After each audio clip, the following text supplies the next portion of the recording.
Om Swastiastu, salam sejahtera untuk kita semua. Semoga semua makhluk berbahagia. Puji syukur kepada Tuhan alam semesta. Akhirnya kami dapat menyimpan babat manik angkeran ke dalam audio story. Tujuan kami mendokumentasikan dalam bentuk audio story adalah agar selalu ingat kepada leluhur. Namaste. Babat manik angkeran. Sambungan bagian 5. Seusai Ida Sang Bang Manik Angkeran mendapat pengetahuan suci dan kerohanian, beliau ditinggalkan oleh ayahandanya yang kemudian melakukan perjalanan pulang kembali ke Jawa. Ida Bang Manik Angkeran berjumpa Duku Sakti Belatung. Kembali diceritakan keberadaan Ida Bang Manik Angkeran di Besakih. Beliau membuat pasraman di sebelah utara gua. Sekitar 300 depa jaraknya dari gua itu, pekerjaan beliau sehari-hari melaksanakan tapa brata yoga samadhi, serta menjaga kebersihan dan kesucian kawasan pura Besakih. Tak sekalipun beliau lalai, perilaku beliau berbeda benar jika dibandingkan dengan sebelum beliau wafat dibakar oleh Ida Batara Nagaraja. Beliau melaksanakan kadarmaan, mengikuti ajaran dan perilaku seorang pendeta pura yang suci. Setiap hari beliau menggelar Surya Sewana, memuja Sang Hyang Paramawisesa. Suatu ketika tatkala hari Sukla Paksa Pananggalan menjelang purnama, beliau bermaksud untuk membersihkan diri dengan mandi di Toyasah, Besakih. Setelah membersihkan diri, berkeinginan beliau berjalan-jalan meninjau kawasan Besakih.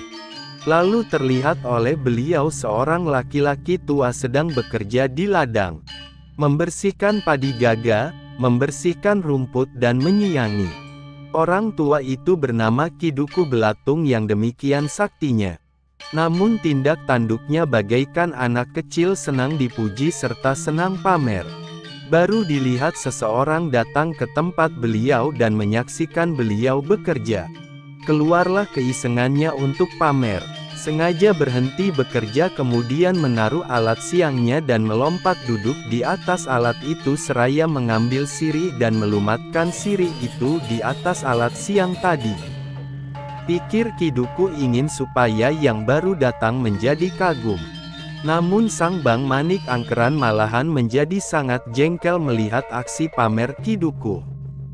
Karena jelas maksudnya untuk mencoba diri beliau. Lalu, dihampirinya Ki Duku seraya berkata, "Ih Bapak, kalau begini cara Bapak bekerja, sepertinya bermain-main. Sebanyak apa yang bisa Bapak hasilkan?" Lalu berkata Ki Duku sedikit gugup, "Siapa pula Anda yang bertanya? Kok rasanya Bapak tidak jelas tahu?" Berkata Ida Bang Manik Angkeran, "Ah, saya ini Sang Bang Manik Angkeran. Putra beliau Empu Bekung dari tanah Jawa. Namun saya ini sekarang menghamba kepada Ida Batara di Besakih, menjadi tukang sapu."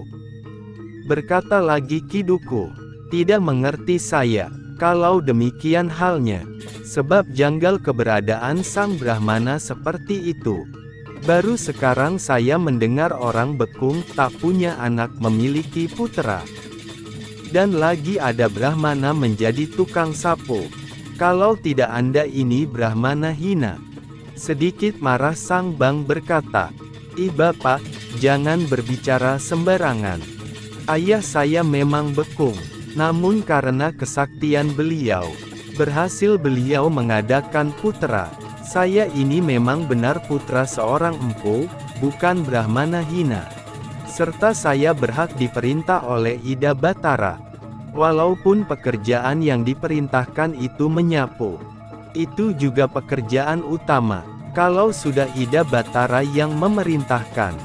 Sekarang saya balik bertanya, kakek ini siapa, serta dari golongan apa?"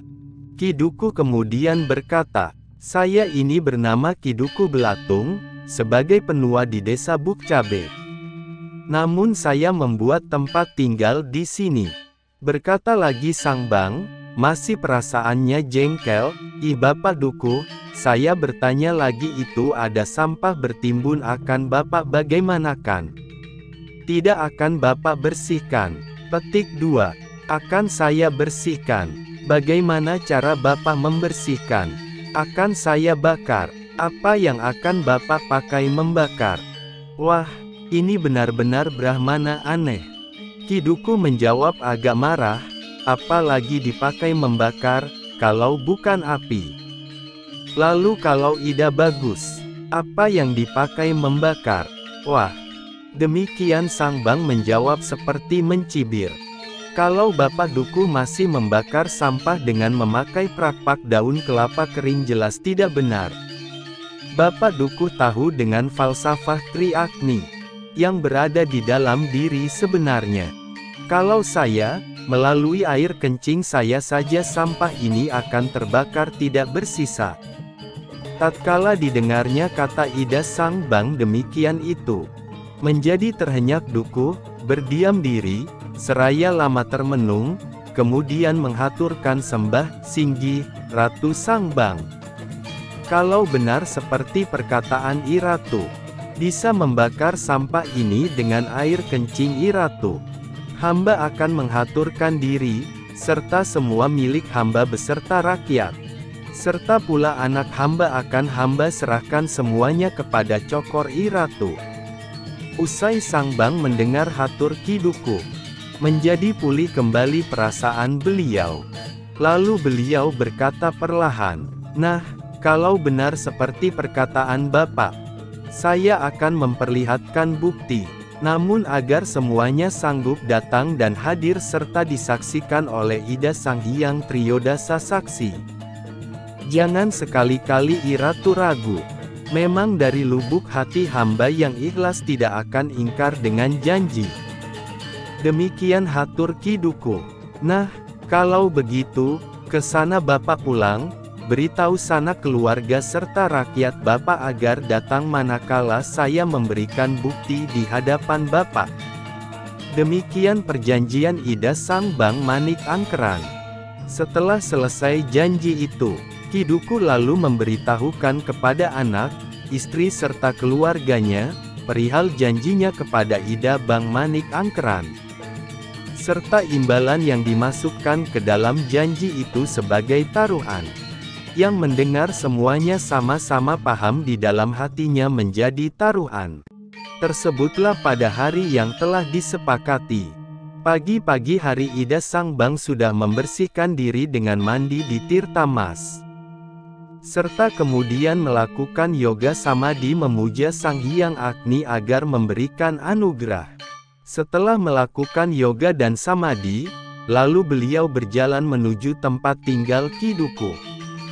Setelah dekat dengan tempat Ki Dukuh, nampaknya semuanya lengkap hadir, Ki Dukuh dengan istrinya.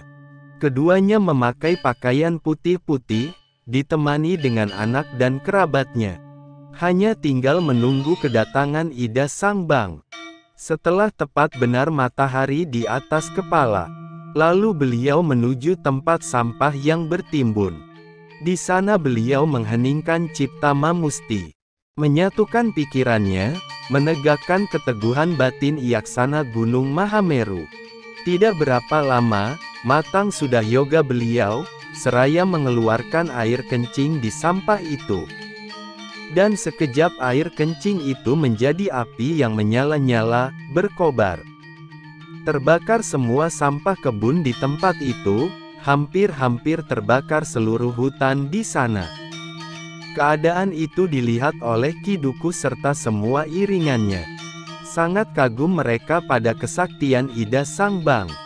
Ki Dukuh merasa kalah, namun sekaligus merasa untung, karena merasa mendapatkan jalan baik untuk pulang ke sorga loka. Tatkala api itu berkobar, saat itu pula Ida Sang Bang Manik Angkeran membelokkan ujung api itu ke arah timur laut. Lalu beliau berkata kepada Ki Dukuh, "Bapak Dukuh, saya memberi bekal Bapak dengan ganten. Turuti asap itu ke arah timur laut. Saat itu Kiduku menemukan jalan baik seraya melihat ada Meru bertingkat 11. Kiduku menuju api itu serta mengheningkan cipta dengan sikap Angranasika mengheningkan cipta dengan melihat hidung. Lalu beliau melompat ke tengah-tengah api yang sedang memuncak kobarannya itu. Kiduku naik moksa seiring dengan asap yang mengepul tinggi itu serta kemudian tidak nampak lagi. Keadaan itu diikuti oleh istri Kiduku yang memakai kerudung dan berkain putih. Kemudian Mamusti selanjutnya melompat juga ke api, sebagai tanda setia bakti kepada suami serta berkeinginan juga menemui jalan terbaik menuju sorga. Beliau berdua pulang ke Nirwana, melalui jalan ke sorga loka yang utama, serta juga berdasarkan sasupatan, penyucian oleh Ida Bang Manik Angkeran, yang telah menjadi pendeta yang bijak. Sejak saat itu Kiduku Sakti dikenal dengan gelar Dukuh Lepas atau Dukuh Sorga. Lama-kelamaan tempat Ida Sang Bang Manik Angkeran bersengketa dengan Kiduku Sakti itu dinamai Gumawang. Sekarang diceritakan yang masih hidup. Sesudah Kiduku Sakti meninggal, semua milik Kiduku serta rakyat sekawasan desa Bukcabe, diserahkan kepada Elda Sang Bang.